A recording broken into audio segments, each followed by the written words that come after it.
તો યતિ નરસિંહાનંદ મહારાજના નિવેદન પર મહારાષ્ટ્રમાં હંગામો થયો છે। ટોળાએ અમરાવતીમાં પોલીસ સ્ટેશન પર પથ્થરમારો કર્યો।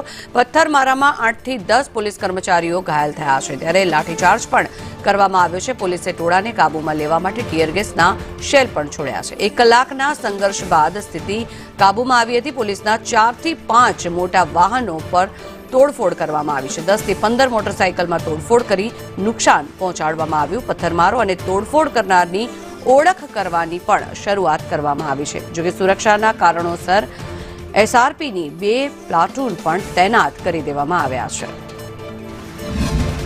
तो पुलिस स्टेशन पे जो मॉब आया था, जो एफआईआर देने के लिए आए थे लोग, तो उनकी एफआईआर लेकर कानूनी कार्रवाई करने की प्रक्रिया शुरू थी। पर जब कुछ लोगों ने उस मॉब को भड़का दिया और मॉब ने पुलिस स्टेशन के ऊपर अधिकारी कर्मचारी के ऊपर ज़ोरदार पथराव किया था, जिसके वजह से कुछ पुलिस अधिकारी कर्मचारी जख्मी हो गए थे।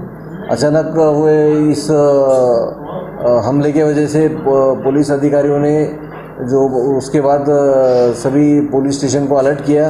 हम नागपुर गेट पुलिस स्टेशन में आए थे निवेदन लेके।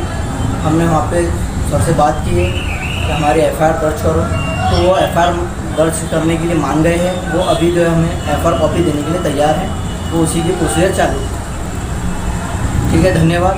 और सारे लोग जो हैं जमे हैं वो शांति के साथ अपने घरों को जाए।